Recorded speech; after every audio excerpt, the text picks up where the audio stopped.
home. At home, I should say. And I mean it. This is not lip service. I feel at home here.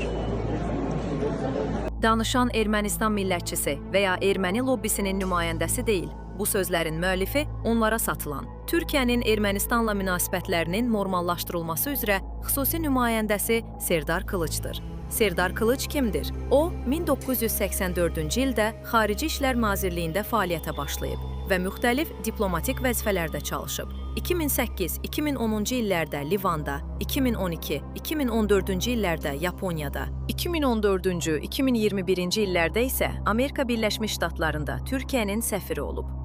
2021-ci ildən Türkiyə ilə Ermənistan arasında başlanmış normallaşma prosesi çərçivəsində xüsusi nümayəndə təyin edilib. 2023-cü ilin avqustundan etibarən o, Ziraat Bankının idarə heyətinin üzvüdür və Korporativ İdarəetmə Komitəsinin də üzvüdür. Serdar Kılıçın atası İlyas Kılıç da Türkiyə siyasətində tanınan simalardan biridir. Belə ki, İlyas Kılıç Cümhuriyyət Xalq Partiyasından 5 çağırış millət vəkili olub.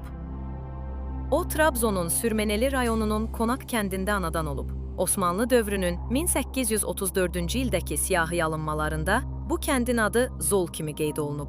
Bir sıra mənbələrdə bu kəndin Yuman kəndi olduğu bildirilir. Vallahi artık Ruben'le fark etmişsinizdir. Belki abi kardeş gibi olduk. Ondan sonra yani ilk baştakinden çok farklıyız tabii. Yani 2022 Ocağı'nda başladık biz bu sürece. 2022 Ocağı'na panel sırasında da söyledim. Geri dönüp de söylenmiş olsa bugün bu noktada olacağımız kimseye inanmazdı. Açıkçası biz de belki inanamayabilirdik.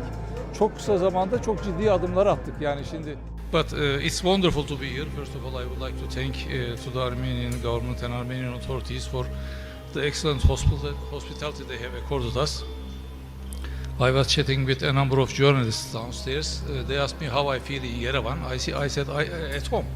And it is not lip service. I really feel at home here. My friends also have the same feeling.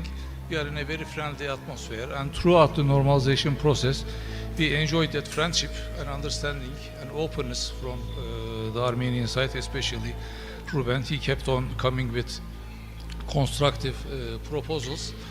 Bayraq yandırılan şəhərdə ev hissi. Kılıçın bu sözləri söylədiyi anın fonuna baxmaq lazımdır. Həmin açıqlamadan cəmi bir neçə gün əvvəl İrəvanda Türkiyə bayraqları yandırılmışdı. Aprelin 24-də qondarma soyqırımın il dönümündə erməni sosial mediası və kivləri hər il olduğu kimi Türkiyəyə qarşı kəskin dalğa ilə ön plana çıxmışdılar. Belə bir şəraitdə bu dırnaqarası diplomatın özümü evimdəki kimi hiss edirəm deməsi nə diplomatiyaya, nə mərdliyə, nə də ki türklüyə sığır. Onun üçün Türkiyənin deyil, ermənilərin mənafeyi əsasdır.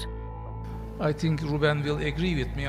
Maybe I made 30, 40, 50 proposals to Ruben to follow. And none of them aimed at making any contribution or any benefit to Turkey. My main aim was contributing to the livelihood and better future of the Armenian people. Because I live with the Armenian people in Los Angeles during my office over there and Beirut. And with Ruben since 4 years now almost, I have the experience of working and we have a working understanding because we came from the same culture, accept it or not. As I told, when I said I feel at home in Yerevan, this is not lip service. I really feel at home over here. The people, they look like us, they think like us. The food even in the restaurants that you go are similar. So any solution to the regional problems should come within the region itself. Kılıçın söylədiyi təkcə ev hissi deyildi. O, daha da irəli gedərək normallaşma prosesi çərçivəsindən erməni həmkarı Ruben Rubinyana verdiyi təkliflər haqqında danışarkən açıqca bildirdi ki, bu təklifləri verərkən Türkiyənin yox, ermənilərin mənafeyini düşünürdüm. Bunu əsaslandırmaq üçün irəli sürdüyü arqument isə Los Angeles və Beyrut illərindən gəlir. Yəni, ermənilərin arasında uzun müddət yaşaması, onları yaxşı tanıması və ehtimal ki, onlara satılması olub. Qondarma erməni soyqırımının Amerika Birləşmiş Ştatlarının Konqresi tərəfindən tanınması. Kılıçın Vaşinqtonda səfir vəzifəsini icra etdiyi dövrdə Konqresin hər iki palatası qondarma soyqırımını tanıyan qanunlar qəbul edib. İndi aydın olur ki, bu cür ağır bir diplomatik məğlubiyyəti Türkiyəyə sevə-sevə yaşadan elə məhz Serdar Kılıç olub. Qılıcın ev dediyi şəhərin mərkəzindəki nəhəng abidə, qondarma soyqırım memorialı, Türkiyə dövlətini və xalqını uzun illər boyu davam edən iftiralarla damğalayır.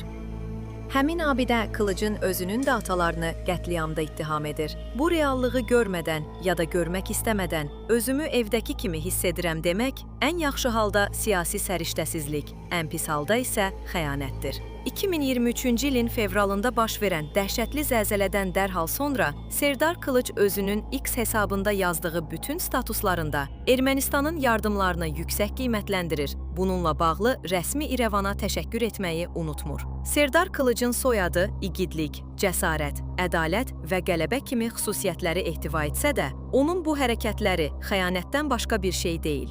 Tarix isə bu cür epizodları unutmur.